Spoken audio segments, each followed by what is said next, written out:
Shalom, shalom, giving honor and praise to the Creator and the Maker of heaven and earth. My name is Yeshaya Yisrael of the tribe of Dan of the nation of Israel. This particular teaching, brothers and sisters, Hebrews, Hyksos and Meso-Americans, a short matter part 2. Brothers and sisters, this particular teaching is, as we can see here, done at a time that's not regular. And what I mean by that, most of the times I do like a live stream or a presentation that's live. It's usually after 7 p.m. Eastern Standard Time. But this particular one, brothers and sisters, is being done 12:30, 12:40 p.m. Eastern Standard Time on a said Monday, Yom Shani. Why? Giving honor and praise to the Most High. I'm able to do so because I am on vacation this week from the job. So I decided it was a good idea, brother and sister, to travel to another state for peace purposes. So instead of being in New York where I live, I am in another state called North Carolina at the moment, doing this live stream. All right.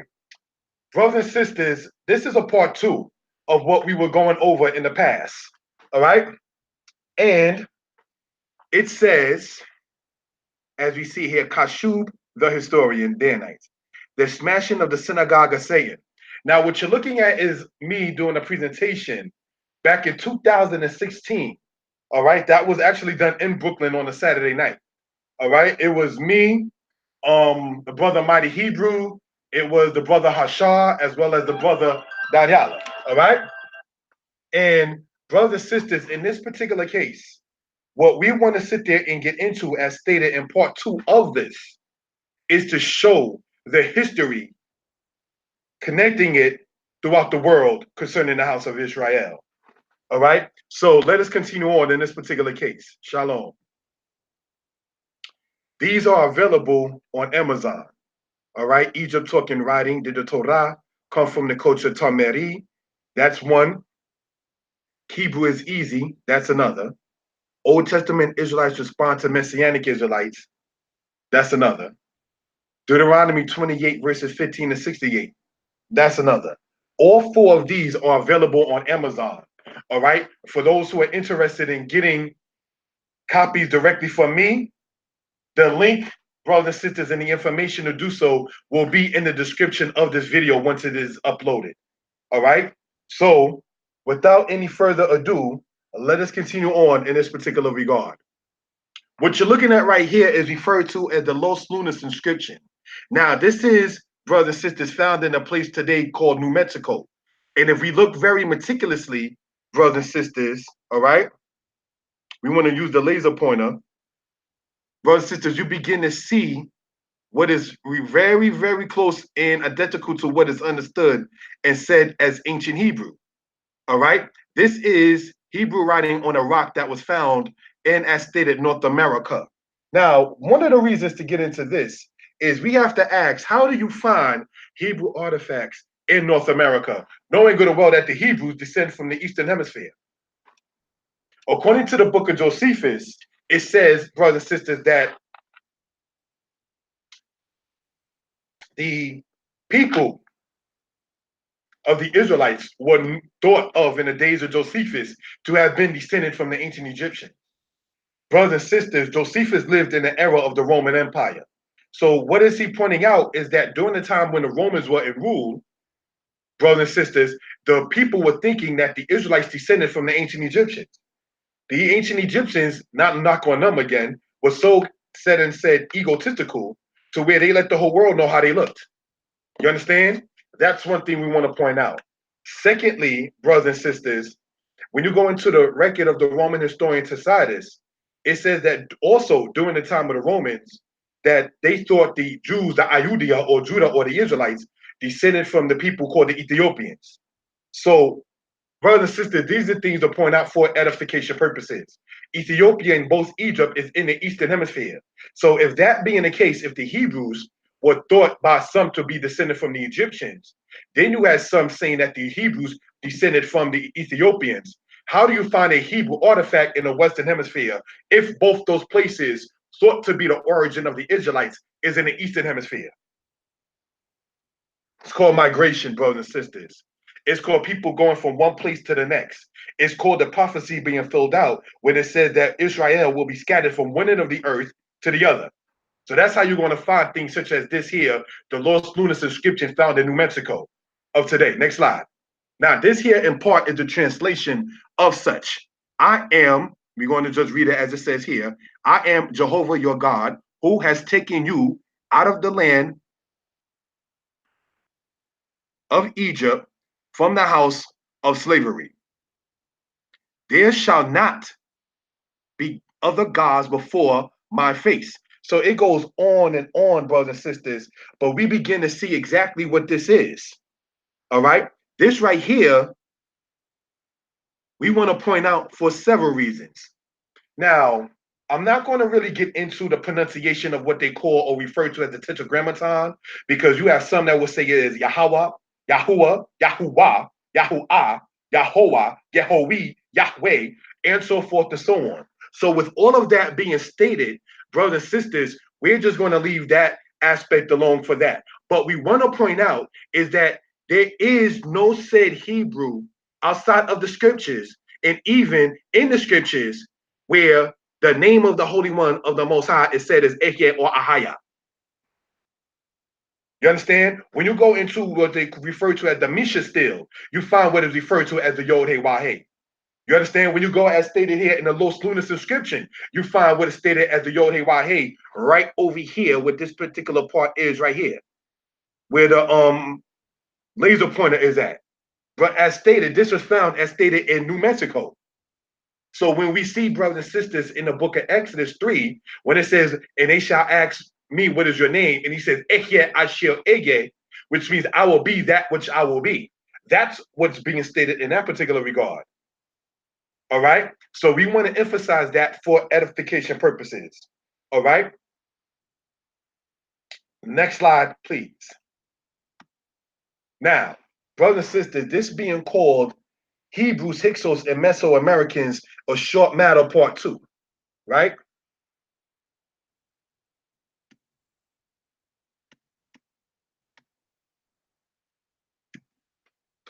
Now, this right here we want to point out is that Christopher Columbus, also known in history as Cristobal Colombo, brothers and sisters, Cristobal Colombo, sorry, brothers and sisters, did not come to the lands north of the Florida Keys. You understand? Florida was said to have been discovered by Ponce de Leon. All right? So that's another thing we want to point out in that particular regard. Florida was never part of the colonies when they had the American colonies, brothers and sisters. Florida became a state in 1845. You understand? So prior to that, it was actually operated by the people called the Spaniards. The word Florida itself is a Spanish word. So sometimes we can look at some of the names of certain things. You could begin to see exactly what it is. All right. There is a thing called toponymy, and that or potonami, depending upon how one wants to pronounce it. And what that is the study of names and lands. So in that particular case, these are things we want to point out. In 1492, he is said to have discovered Canary Islands, as well as San Salvador, as well as Cuba, as well as Hispaniola. Now, Hispaniola today, brothers and sisters, is what we call Haiti and the Dominican Republic. Santa Maria Island, 1493, Puerto Rico, 1493, Dominica. Now, Dominica, brothers and sisters, is a place where there's people blacker than me that speak Spanish. Just want to point that out. We want to emphasize that for a reason. Because just as many said, quote unquote, Black Americans look at Black people who speak Spanish as odd, so would if our ancestors look at us speaking English, look at us as odd. English is no more ours than Spanish is. Both languages show the aspect of imperialism and colonialism. All right. So 1494, Jamaica, Trinidad in 1498, and also in 1498, Venezuela, which was actually more so named by Alonso de Ojeda. So, brothers and sisters, in this particular regard, we have it because he died, Christopher Columbus died in 1506. So, what, brothers and sisters, the Native American Museum over by Bowling Green in Manhattan, all right, points out is that Christopher Columbus used to cut people's arms off when they did not sit there and have a certain amount of quantity of gold. All right. There was a guy that was with Christopher Columbus named Louis de Torres. Louis de Torres was the Hebrew translator that Christopher Columbus was with. Why, brothers and sisters, would Christopher Columbus have a Hebrew translator? We're going to sit there and show you why. Like this right here. He knew good and well that there were Hebrews or Israelites that migrated over on their own, not solely by the Atlantic slave trade, but on their own volition to what we call the Western Hemisphere. You understand? So these are things, brothers and sisters, we want to point out for edification purposes. All right? Now, when you look at what we're talking about right here, as far as the lands that he is said to discover, I am one of the few brothers, I think, that I actually do say that he discovered it. And a lot of people, some of my beautiful friends who are females, and some of my cool friends who are males, I just can't say beautiful as a man. I just can't go there. But my beautiful female friends and my cool male friends, they think I'm out of my mind when I do say that Christopher Columbus did discover. We have to understand their code of language and what he's talking about when they say discover. He discovered the aspect of imperialism and colonialism more so for Spain. So yeah, he did discover. Very important. So we would be under the impression that discover would mean, from what they're talking about, there was nobody here and he discovered some land for some people. No, he discovered another wicked enterprise for someone else. So he did discover something. He made several voyages, and one of the voyages that he made, did you know that the natives on the ship that was being shipped over to Spain was actually put him in incarceration?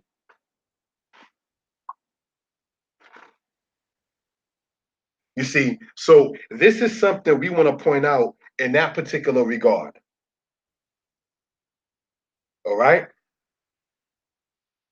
As we stated, he never came to the lands north of the Florida Keys. So all of these lands that we see right here, brothers and sisters, is in what we call the Caribbean. Now, the Caribbean is said to have gotten its name from the people that were there that were called the Caribs. All right. The Caribs in said Arawaks were not necessarily the coolest of friends. And what I want to do, brothers and sisters, in talking about these kind of subjects on this kind of channel, is get into more so of a history thing once it comes down to that, because this is called Moreh Yeshaya History Lessons.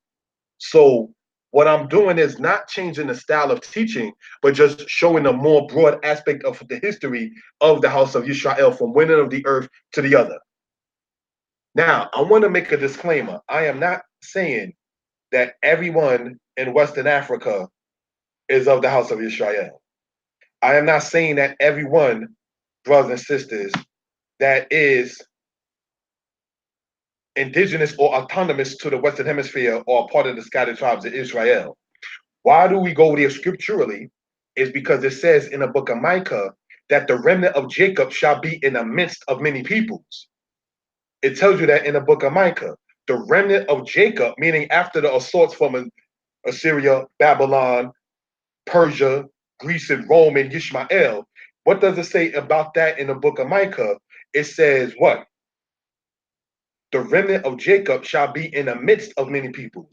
So this is what we want to point out about what they was talking about. There is a movie, brothers and sisters, called The Discovery.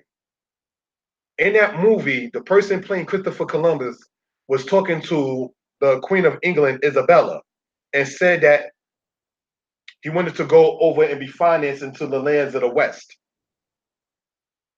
Her response was she cited the Apocrypha that sat there and said that according to some, the scattered tribes of Israel came over here to the West.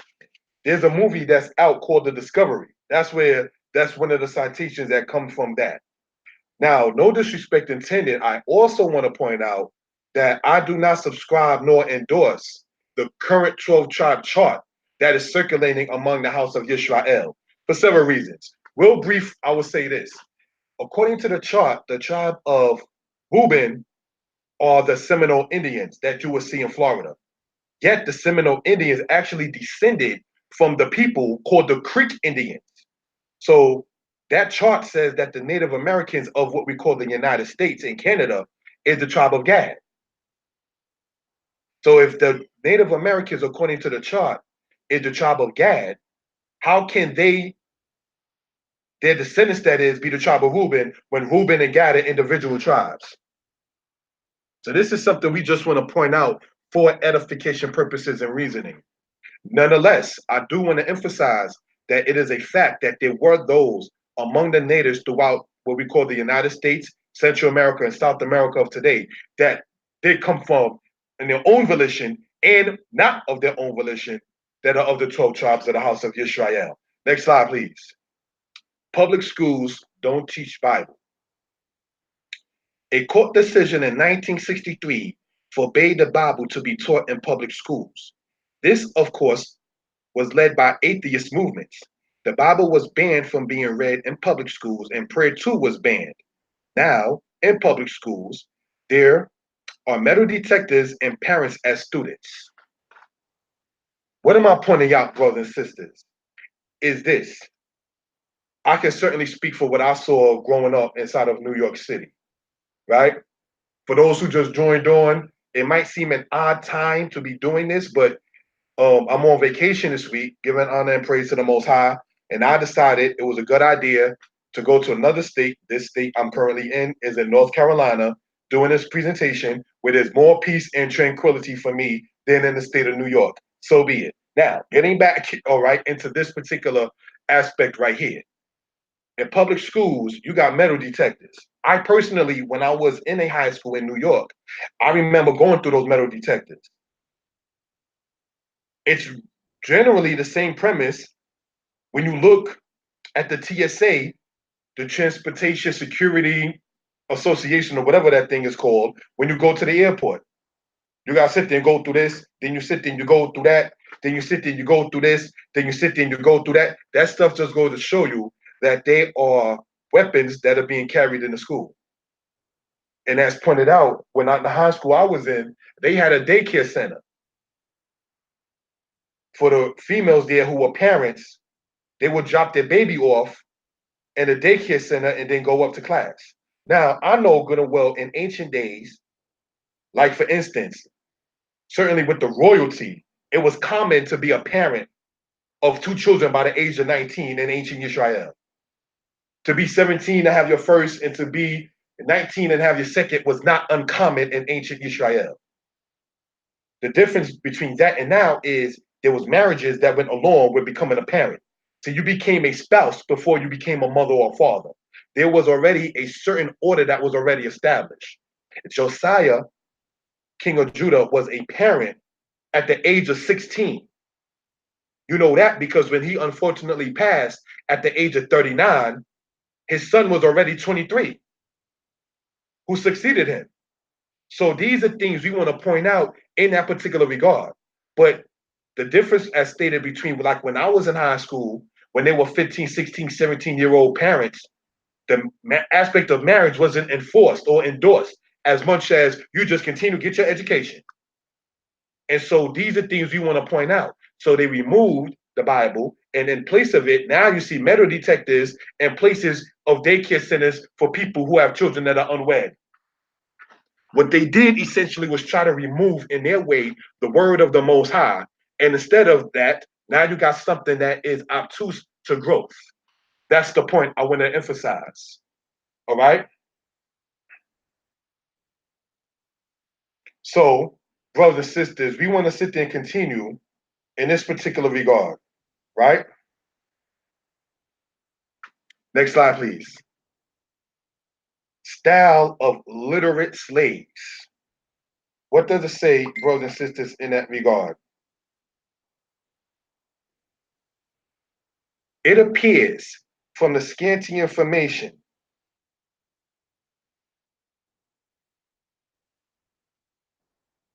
One second to share something. I'm sorry, brothers and sisters.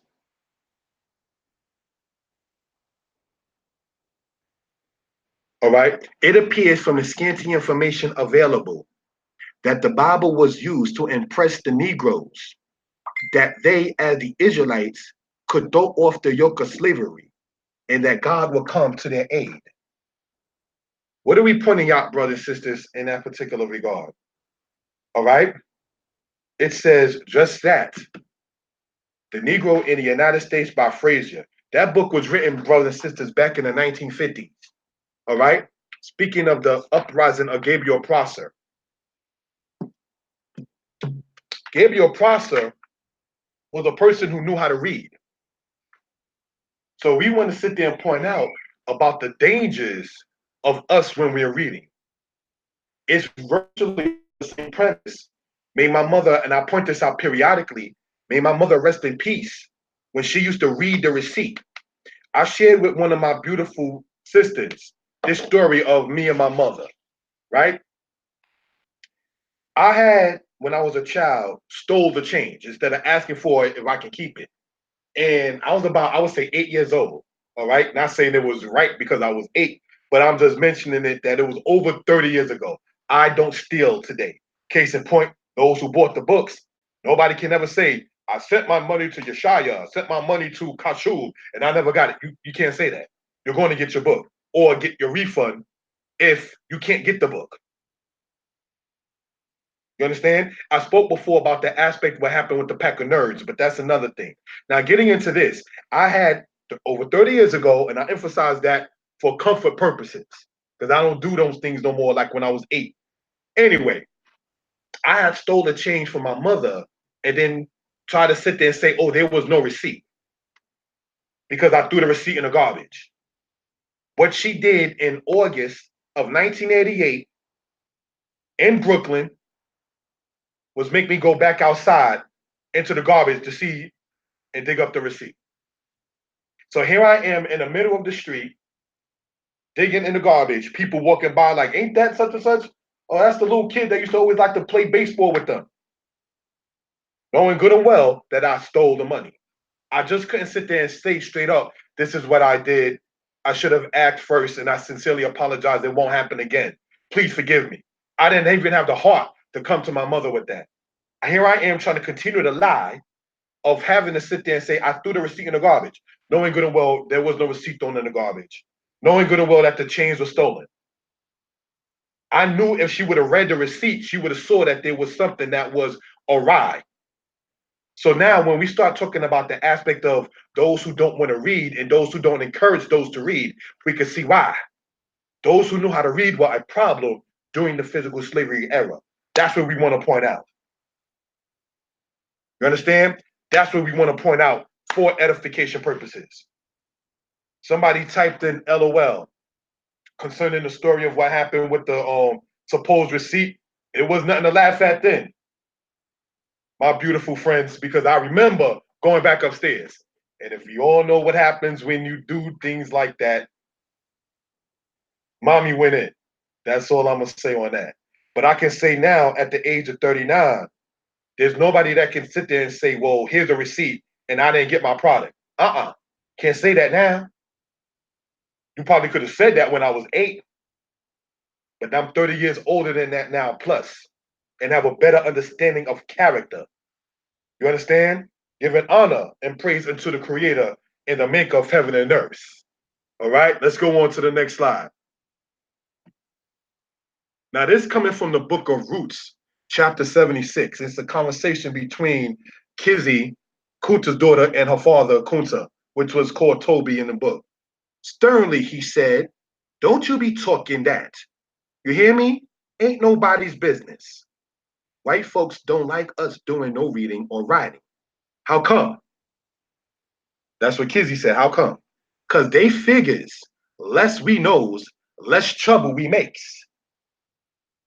Now, that's from the book of Roots. And of course, people say what they say about whether it was plagiarized from another book. The point I want to emphasize, citing Mr. Haley's book here, Roots, it says there, because they figures less we knows, the less trouble we makes. So by us making less trouble was based upon us remaining ignorant. I knew I would have less trouble if my mother was ignorant of the aspect of that receipt. So that's why I'm equating the situation of my crime when I was 8 years old with the aspect of stealing the change in a situation when people sit there and say, I hope you don't find out. I hope you never come to the understanding of something. You understand? They feed on our ignorance.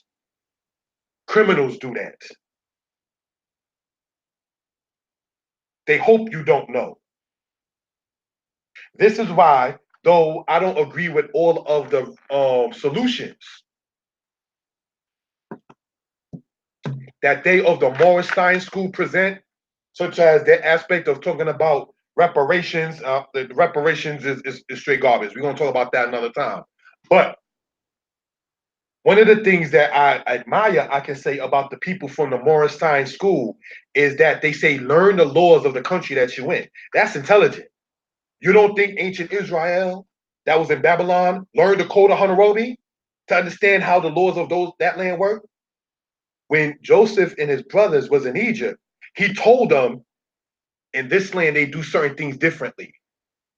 My Hebrew brothers, don't expect the Egyptians to eat with you because it's an abomination for the Egyptians to eat with the Hebrews.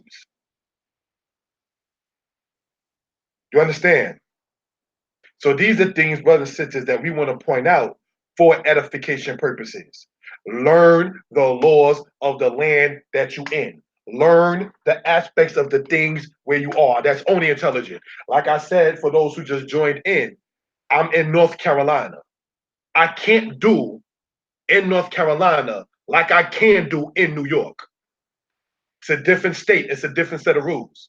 And I'm not condoning being profane with one's mouth, but you can't go to Virginia Beach and be spitting F bombs and the F word. They will give you a ticket in Virginia for that. You can't take it into the East. Go to Singapore and think you're just going to do what you can do in the Bronx, in New York. I'm going to just do this graffiti right here. Remember the boy in Singapore that did graffiti back in the 1990s? America said, Dad, bring him on back to America. The government of Singapore said, we will as soon as we flog him. Then you can sit there and take him back. Different places have different rules that are set up for certain reasons. I am not a smoker. I do not smoke, brothers and sisters. You understand? The hotels generally, like I can say where I stay at when I'm down here, they have a no smoking policy. They will give you a fine if you're dealing in that particular aspect. You understand? The rules that are set up, what I've noticed down here very briefly in North Carolina is that they'll have two cashiers and there's a line per cashier. Whereas I remember seeing things in New York, there's one line and the other cashier has to keep on saying, who's next? Who's next? I don't see that down here like that with them saying who's next, who's next. So it's kind of not the biggest thing, but it's a little things that you begin to see a difference from place to place. So getting back to the point, and this is not to sit there and say I go hard body and I ride for the Morris Science Temple because I do not. I do not sit there and say I'm a follower of Noble Drew Ali. But what I will say is that you should know the laws of the land that you're in. That's only intelligent. And knowing yourself as Yisrael, you best know when Judah was in Babylon, they knew the Code of Hammurabi. You best know that. So that way you can know how to get around in certain societies. If somebody were to come in a society of ancient Israel, wouldn't they have to know the Torah? That's just intelligent. You understand? So getting back into this particular slide right here, where sternly he, being Kuta, said, speaking to his daughter, because she said, Mommy knows how to read and write. Don't you be talking that. You hear me? Ain't nobody's business. White folks don't like us doing no reading or writing. How come? She said, because they figures less we knows, less trouble we makes. So their comfortability was based upon our ignorance. That's why it's important to know things. Next slide. Reading was a crime. As known, it was a crime to read in slavery. It is interesting to note that there are some in the quote conscious movement who say that reading messes with their karma. Some say we should not read. No need to read books. Everything is written by man. Now in the Bible, it says, forsake the foolish shall live and walk in the way of understanding. You understand? So the concept, the ideology, brothers and sisters, that will sit there and tell you, well, we don't need to sit there and read things because everything is written by man. But you're man. Mankind, that is. Kind meaning species. You're the species of humans. So I'm supposed to listen to you while you tell me to not read something. What you are is called dogmatic. You just want your way, and that should be it, and forget anything else. Kind of like the spirit of saying that Columbus discovered something, which they was talking about imperialism. Next slide. Hebrew linguistics. Wyomir Elohim, Totse ha'aretz nefesh kaya, lamina behema, wa remes wa to eretz, lamina why he came. Now that comes from the book of Genesis chapter 1. Wahi kaloto ledabir et kal hadbarim ha'ele, wati bakwa ha'adama ashel tak tehem. Now I want to sit there and emphasize something, and I want to circle this so we can understand the point, brothers and sisters, in this particular regard. All right?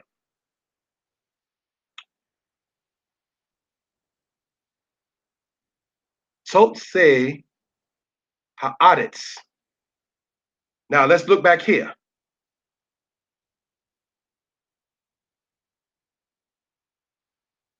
Watibakwa. Now I want to sit there and color code circle something because we're going to get into a point for a reason. Now this letter that you see being circled is the letter tau. Okay? What you're seeing here, brothers and sisters, being circled is the letter tau. Why does this become important? Because we want to translate what we're looking at right here. Now let's go back, if we will, and show this with the highlighter, or pardon me, the laser pointer. Wayomer Elohim, God, he said, Totse ha'aretz nefesh. Ha'aretz means what? The earth.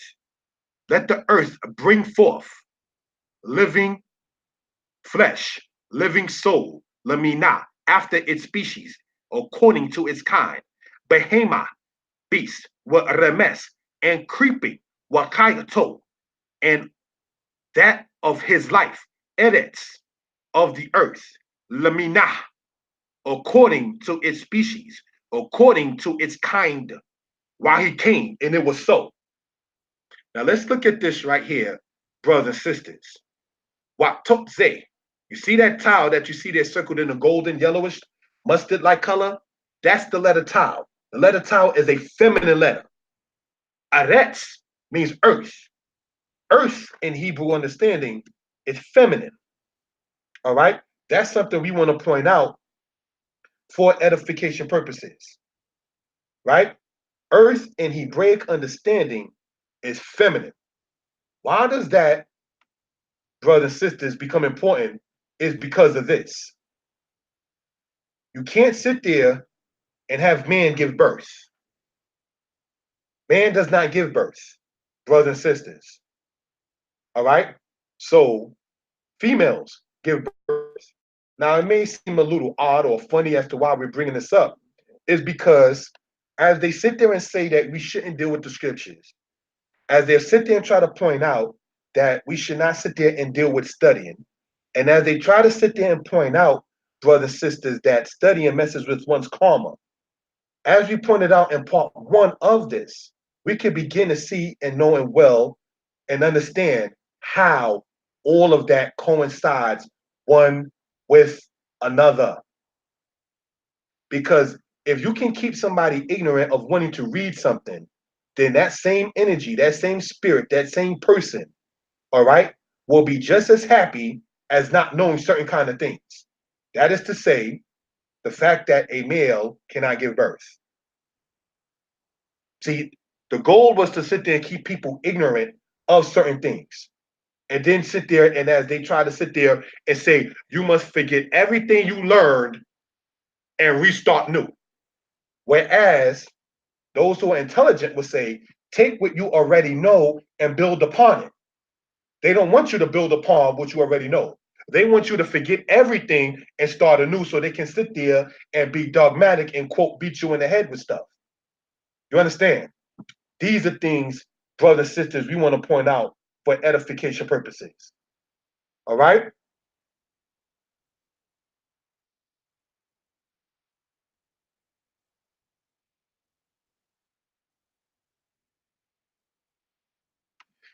Now, getting back, brothers and sisters, to this. Aret, feminine, it means earth. From the earth, totze. Now, we want to get into a little bit of the Hebraic thing. All right? We see here this word, tau. Wow. I'm going to fix that. Now I'm going to just redo this whole thing. My fault, my fault. People, thank you.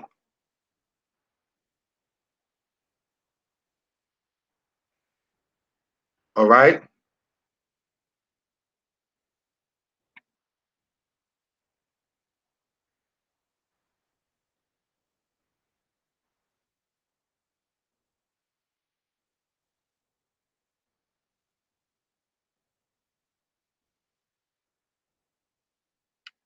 Totze. It comes from the root word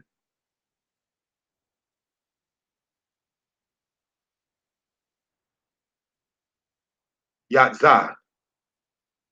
The word yatzah, it means to go out. So totze, this letter here represents the aspect of it being female. And it has to agree in gender in Hebrew with the noun and the verb. That's how we know that eretz, meaning earth, is considered and understood in Hebraic thought as a feminine thing. From the earth, she gives birth. Things come out from her, that's birth. All right? Now, this also, I want to emphasize something. The teaching, the ideology that says the sperm of the man is alive and the egg of the female is dead. And basically, the egg just sit there, and every month, if it's not fertilized, it just drops. That's one of the teachings that was going around. Brothers and sisters, as we read before in the Bible, forsake the foolish and live. You understand? You can't sit there and say that the ovaries are producing eggs inside the female, but then the eggs are dead, and the only thing that's alive is the sperm itself. I'm a male. I'm a man. I am not anti-female in order to sit there and make myself feel more special as a man. It says, brothers and sisters, he who finds a wife finds a good thing and obtains the favor of the Most High. So if you as a man have a good woman, you are already going to sit there and feel special because she's going to make sure, not to sound like a psychiatrist of relationships, quote, she's going to sit there and make sure her man feels special. You understand? And it's a very humbling thing because, like I'm saying, I'm in North Carolina and I was chilling with my younger biological sisters. I see how my younger sister is to her husband. Like it says in Proverbs, he wants for nothing. They're having their third baby. You understand? She, my younger sister, is a good wife to her husband. I can see that. And this is no knock on anyone. This is the same sister who does not subscribe to my channel and says she will not buy my book. But I can sit there and see her character as far as it goes with her family orientated matter between her and the spouse that she's with. That's the kind of female that one as a man will want in his life. And I'm talking about my flesh and blood. You understand? As opposed to the spirit, like say, like Job's wife, well, just curse him and die. Woman, go. You understand? So getting back, brothers and sisters, into this particular case, right? Let the earth bring forth, Yatzah, to go out. Totze, to she will bring forth. She will give out. That's what that's saying right there. Next slide. Now, this is from the book of Numbers, and we want to translate this as well, all right? Thank you for the time. Why he? And it came to pass, Kakaloto, in his completion, ledaber, for speaking. Et kal hadbarim ha'ele, or these words. Wati bakwa ha'adama, asher taktehem. Wati bakwa. This comes from the root word bakwa. Brothers and sisters, the word bakwa means to swallow. All right? Or pardon me, it means to cleave or thunder. Sorry. Doesn't mean to swallow, it means to cleave or thunder. My fault. Right? This that you see right there circled with that towel right there, that's also feminine. But we also want to point something else out. And by showing this, brothers and sisters, in this regard, right? Circle the hey.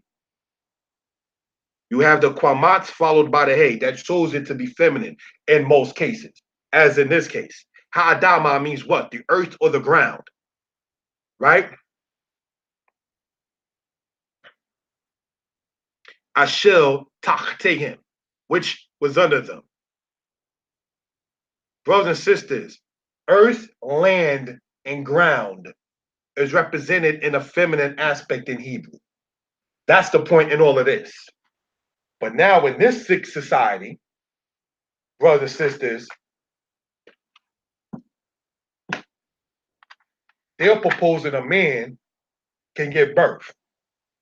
Women been giving birth for thousands of years.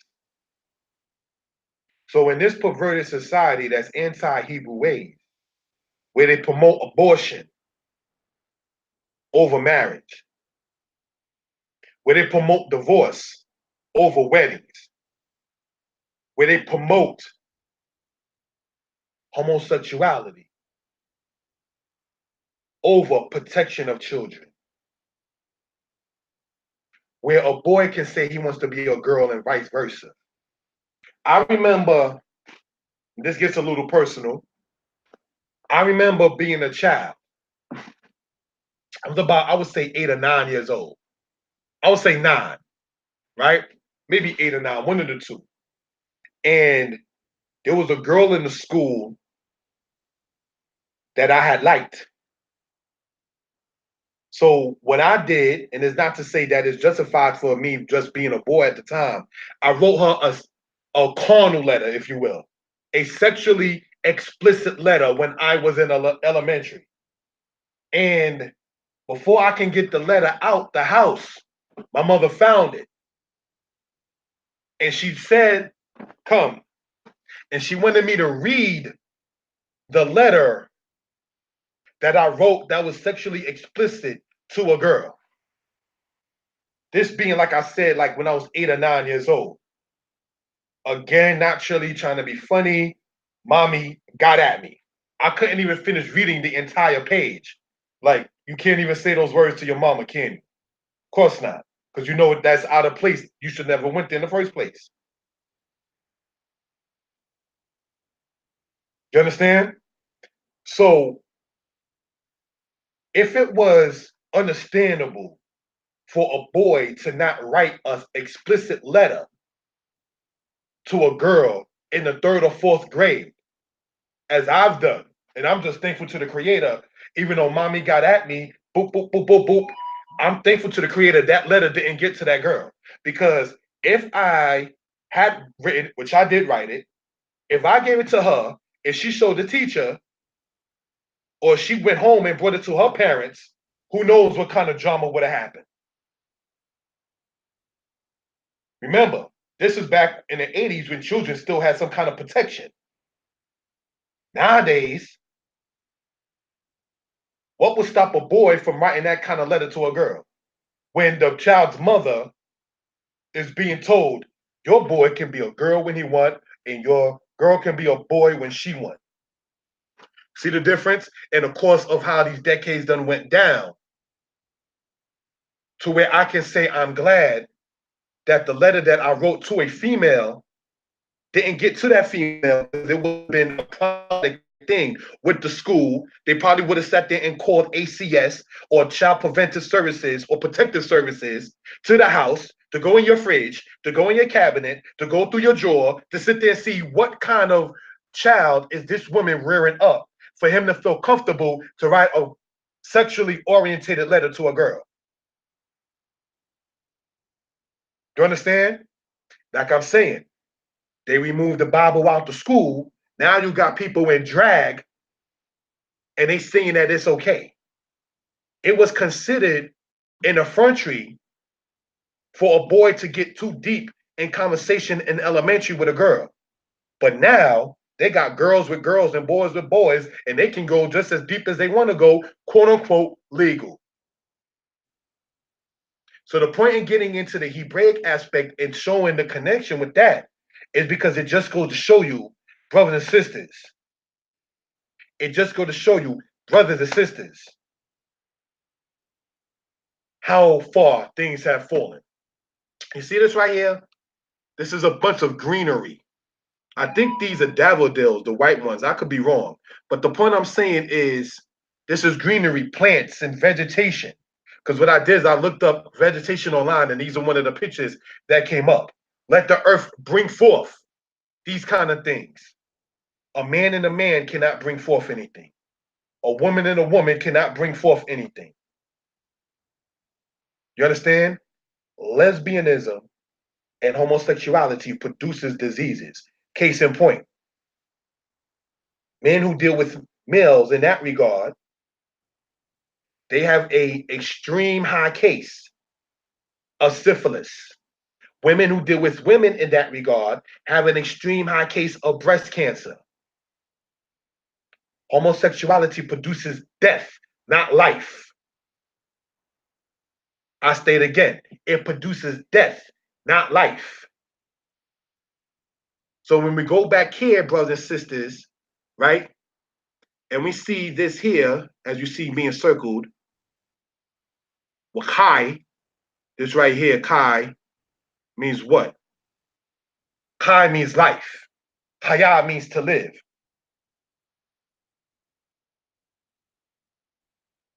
You put the seed in the earth, and whatever seed it was, that's what comes out.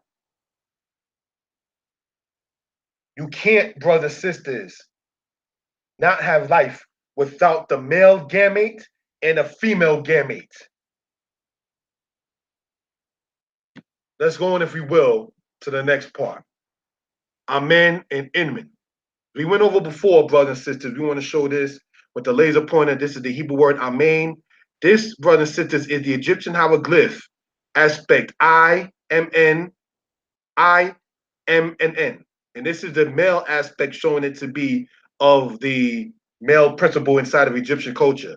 Point is, Amen in Hebrew did not come from anything of ancient Egypt, because this thing that we see right here, brothers and sisters, is the I, not the A. The A inside of Egyptian hieroglyphs is the little bird that you may see. This is pointed out in the book Egypt Talking Writing for those who are interested. What you're looking at here on the left-hand side is how North Carolina looks when the airplane is flying at the nighttime. I took that picture because I thought it looked nice. But, and this is not to be funny or disrespectful or anything of that sort, the book of Amos is where it says the eyes of the Most High are upon the wicked city, and he shall destroy it from the face of the earth. So it's never failed, brothers and sisters. There are certain laws of the universe that come from the Creator that cannot be disobeyed or gone contrary to, and everything works out for the same point and premise. Case in point, it tells you in the scriptures, blessed be he who publishes the word of the Most High. The school system, as we pointed out, removed the word of the Most High from their aspect. Now, in place of it, you got metal detectors and parents who are not wedded up or married up.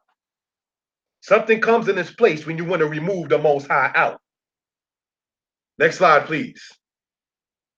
Hebrew, Afro-Asiatic language. We went over this before. Afro-Asiatic, Ethiopia, Cushitic, Egyptian, Near East, New Africa, Semitic, Akkadian, Hebrew, Aramaic.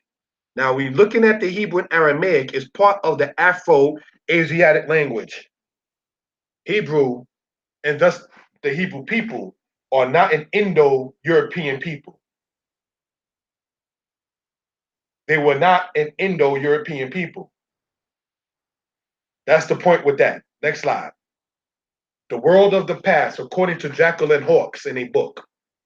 As a result of Greek respect for ancient Egyptian learning and of conspicuous survival of its great monuments, Egypt was long believed to be the cradle of human civilization.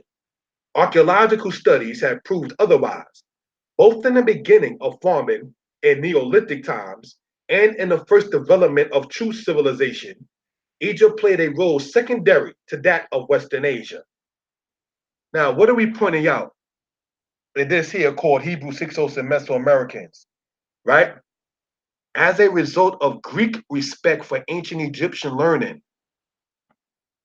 So when you go to the guy book, Stolen Legacy, forgot the author, but there's a book called Stolen Legacy where it talks about Socrates and other ones that was of Greece being taught inside of ancient Egypt. And what they were taught inside of ancient Egypt, they brought back to the Greeks and was incarcerated for such. Then, as time went on, later on with the Ptolemies, who ruled in Egypt, then later on with situations with the Seleucids, who had connections with Egyptians, and so forth and so on, is where we can see Greece brothers and sisters, all right?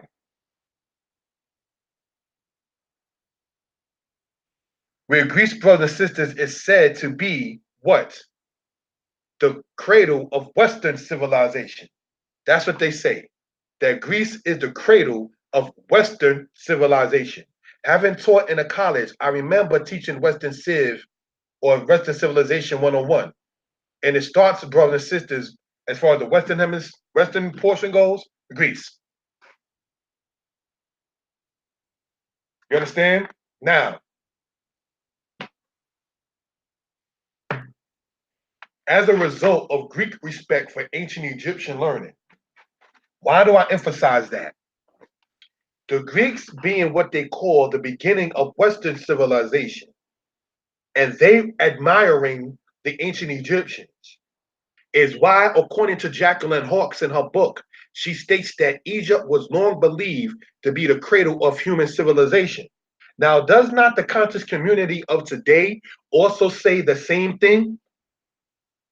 Don't they say the same thing, that Egypt was the top and the premise of it all? But brothers and sisters, the ancient Egyptians did not even state that of themselves. The ancient Israelites did not even state that of themselves. You understand? And though, brothers and sisters, it's generally stated that archaeological studies have proven otherwise, both in the beginning of farming and Neolithic times, and in the first development of, quote, true civilization, Egypt played a role secondary to that of Western Asia. But the people in Western Asia did not even state that they were the first. And why do I emphasize that?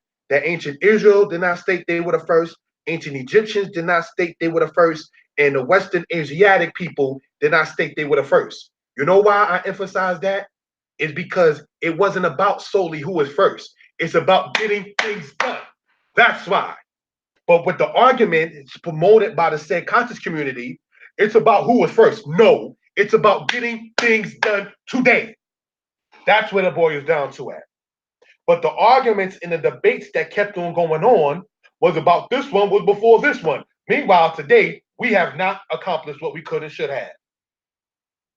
Do you think, when everyone now talking about more so with Marcus Garvey, do you think Marcus Garvey was on an aspect of saying who started what first, or was he just about trying to get things off the ground?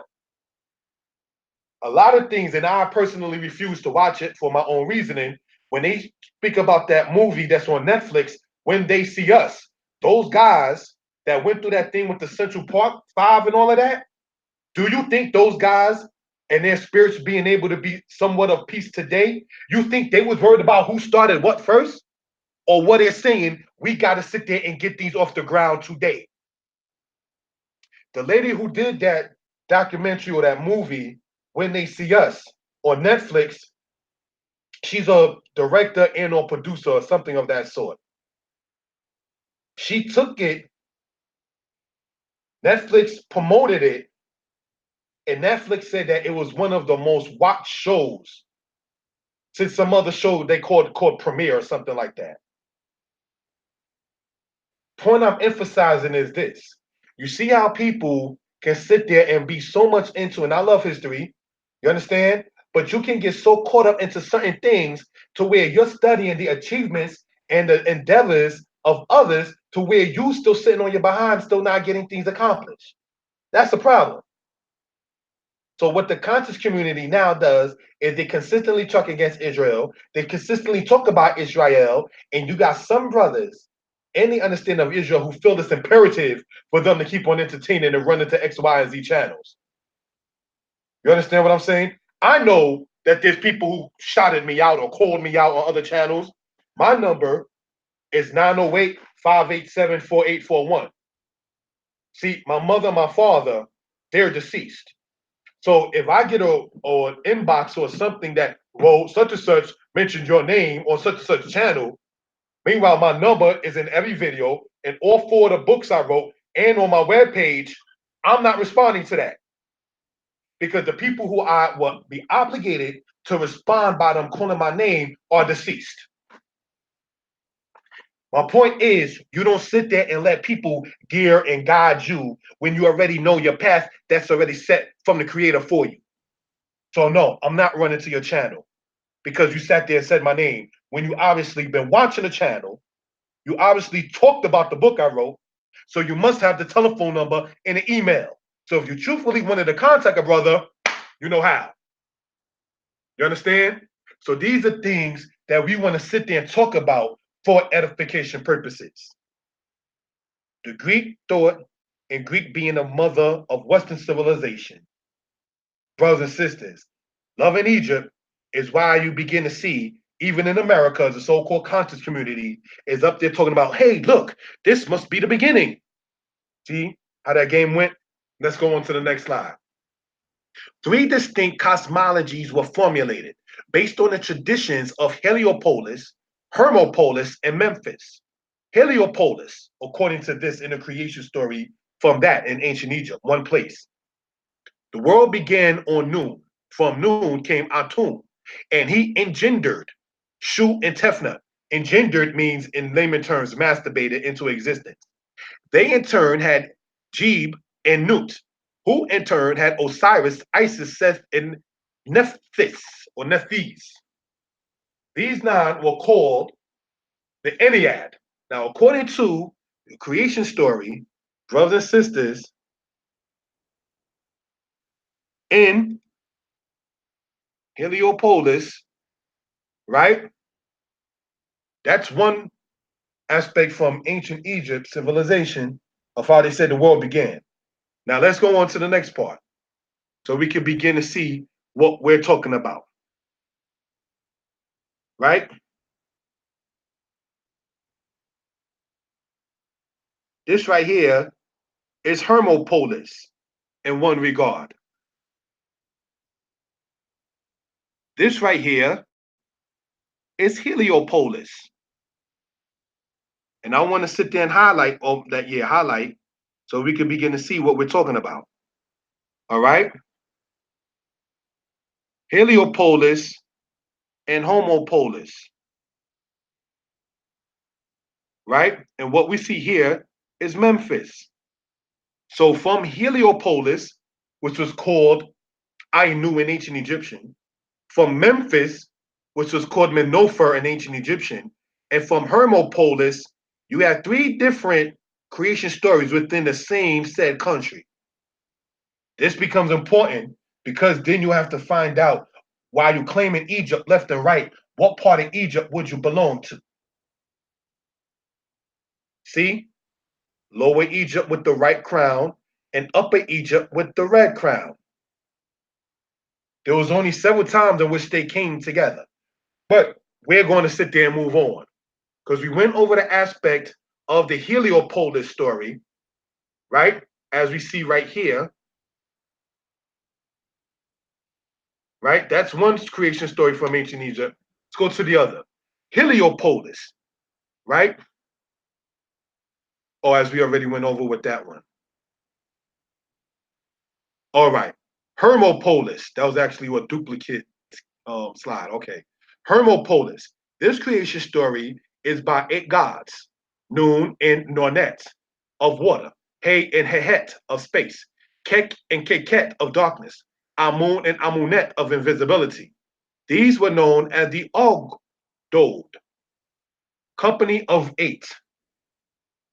Then let's go on to the next one. Memphis.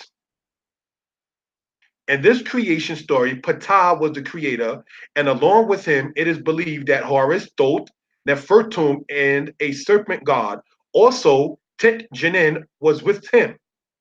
So you have the story that came from Memphis, the story that came from Hermopolis, and the story that came from Heliopolis about the creation of the world. So which one do you sit there and deal with?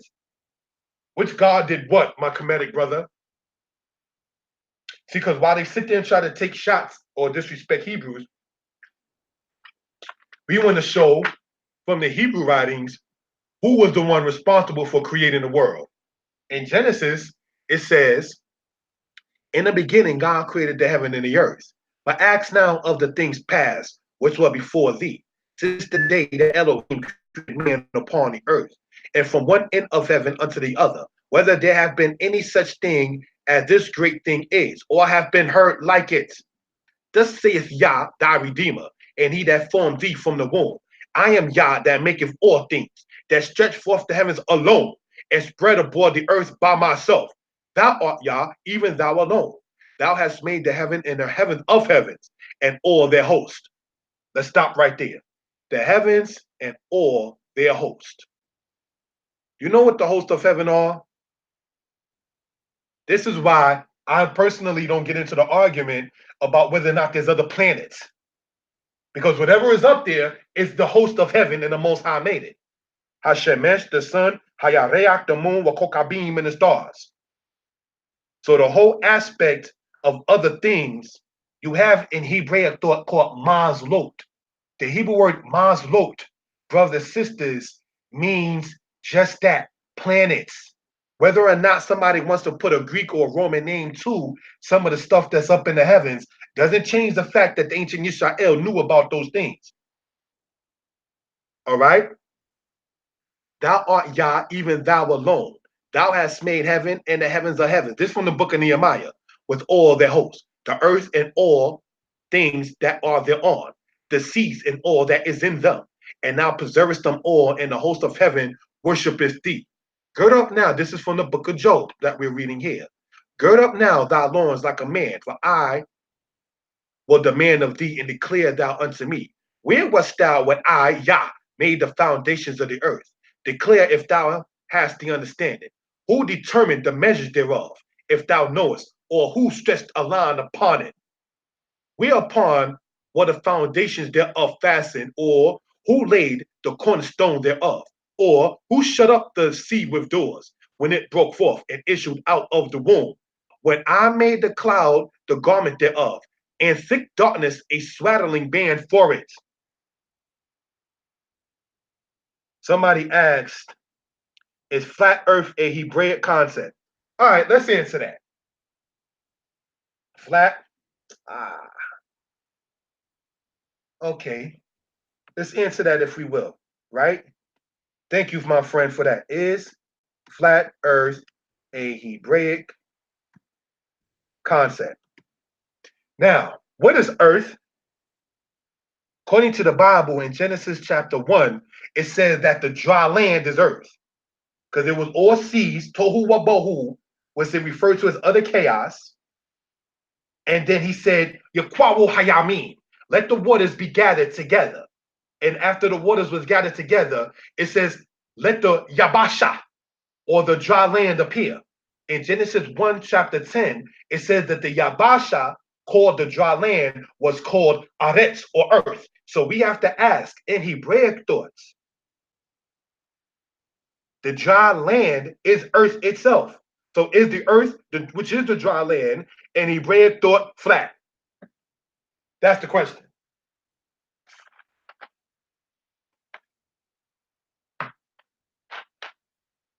See, because as we already read, it says the earth, the sea, and all that in them is.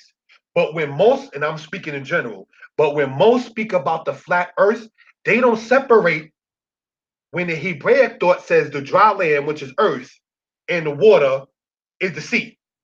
They just say the planet, they just talk about the planet and say it must be all just one plane, which it could be. I haven't been up there, quote, in space to look down. But I will say this, from all the flying in planes that I've done and looking down, I personally am not of the opinion that the flat earth concept as is presented is the accurate. And that's what I want to speak upon, that particular aspect. Hopefully that was satisfactory as an answer. All right. Now, continuing in Job 38, it says, when I, the Most High, made the cloud the garment thereof. I've been in the clouds, I'm in the plains, it covers it up. And thick darkness, the swaddling band for it. In thick darkness, the swaddling band for it. So when you go, brothers and sisters, into the movie Marooned, it says about the clouds, and then it says thick darkness, the swaddling band for it. As pointed out in the movie Marooned, when they up there in quote unquote outer space and you see nothing but darkness, that's what the book of Job there is talking about. So the ancient Hebrews already knew there was something out there, but it's not made for us. As it says in Psalms, the earth has he given to the children of men. That's why when you go out there, you can't sit there and survive like that. Like they showed, for instance, in the movie Total Recall, on what they call Mars, there's no oxygen up there for us. But this man done messed up Earth, trying to remove the Most High from his school, trying to remove the Most High from his textbooks, trying to remove the Most High from his society. Now they sit there and find Pepsi bottle cans 20,000 feet inside the ocean, the Atlantic Ocean. How do you have a Pepsi bottle can 20,000 feet inside the Atlantic Ocean? You are a pig. You take things and you just throw it all over the place. If you had, and it's not to be funny, the bubonic plague in Europe due to the fact that I'm throwing feces in England and everything outside the window, then why will they not sit there and just throw the same thing in the sea? Then you eat the shrimps, crabs, and lobsters, which is scavengers made to clean the sea. Then you're wondering why the sea is even dirtier. You throw the garbage in there, then you eat what's supposed to get rid of the garbage. See? That's a problem. But this is the society that the people want to sit there and endorse into. You know how I'm an Old Testament based brother and always will be. But you know the statement, you can be in the world but not of the world. That's not off. You understand? It's just like Israel when they was in Babylon. So this is something we want to point out for edification purposes. Peace and blessings to you too. Dorayahu, Black Av, Yahoo, Ivevi, sorry if I mispronounced one's name, Terrell Robinson, Damiel, Sean B508, Mika, and Brother Benjamin. Giving due respect to everyone who took the time and concern to listen. And as we can see here, Sof Hu. Sof means ending. Hu means it. It's the end. The presentation is concluded. So let's finish off. And prescribed for it my decree and set bars and doors, and said, thus far shalt thou come, but no further. And here shalt thou proud waters be stayed. What Job 38 is talking about is, you know how the waters go to a certain place and then it goes back? Then it goes to a certain place and then it goes back? The Most High saying that he's created that for its own purpose. The waters obey him. Why do you think people like Harriet Tubman and others say God's going to trouble the water? The one who controls the water is the creator. The tsunamis is made by the creator. The tornadoes is made by the creator. You understand? And even though this man today has this thing that they call HAARP, HAARP, which is they're trying to say they can control or manipulate the weather, is nothing more than the scientific version an industry that Willie Lynch was coming with how to control the people of the Most High, with the Willie Lynch thing, so does this man have a thing called HARP to try to sit there and manipulate the weather, so forth and so on. But you know what? It doesn't work because the seasons still go in its orbit. Day and night still go in its orbit. You understand? So yes, they do have these things that they try to sit there and control certain things with, but nothing happens without the auspices of the Creator. What did he tell the witch Balaam? Go with Balak, but tell him only what I tell you. You understand? So let's go on. Hast thou commanded the morning since the days began, and called the day spring to know its place? These are questions that the Creator in Job 38 is asking Job. You did not lay the foundations of the earth. You don't know what was there. You was not there, Job, and nobody else was there that we know of today or read of today. The first thing that the Most High made when you read in Proverbs is wisdom. That's the first creation of the Most High. For he made me, Proverbs 8 says, he made me wisdom in the beginning of his way, the first of his works of old. I, wisdom, was set up from everlasting from the beginning, or ever the earth was. Whenever this thing that we call an earth came to be, wisdom is saying, I was already here. So we, being the sons in the image of the Most High, also have to create things in wisdom. With that being said, keep your nose clean. There's all kinds of exposing things going on online. Nobody's perfect. But you got to stop making fake schools and taking donations from people when you have no intentions. Brothers, keep it clean with the sisters. All women know that a man desires them. Stop being a hound. You don't have to let her know and show disrespectful pictures to sisters to get their attention. Because the woman that will entertain that is not wifey. You understand? Kind of a different subject than what we was talking about. But with everything going on and exposing this, and this one's uncovering that, keep your nose clean. Somebody patronizes you, appreciate that. Don't sit there and say, like somebody else who shall for now remain anonymous, well, if you send a bigger donation, then I will tell you what's going on.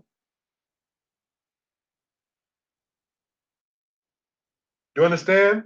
Somebody asked about a reference about getting nice in a language. I don't mean to play sales rep, but I have a book called Hebrew is Easy, Volume 1. That's a reference, I think. You can go to Amazon and type in Yeshai Israel, and that book will come up. Or 908 587 4841, call or text in regards with the linguistic aspect or anything else concerning what we talked about. Hopefully that helps. Brothers and sisters, in closing out one more time, being a little redundant, brothers, keep your nose clean. Stop being presented as a dog in a male whore to these women. A woman of consciousness and understanding already knows that a man would desire her. You don't have to send a bleak pic in order to sit there and for edification purposes. You understand? Sisters, appreciate your value and know your purpose. People into selling things, make sure you deal uprightly and not crooked. Israel, stop running to everybody's channel on YouTube for more views. It's not wisdom. As stated, the Most High created things in wisdom and understanding. So we being his sons, his people, his children, We too have to do things in wisdom and understanding. And running all over the place from one channel to the next, entertaining people who shop the Bible online, like that guy Polite did, and thinking everything is cool to entertain such energies, that's not what's up, O House of Yisrael. With that, shalom.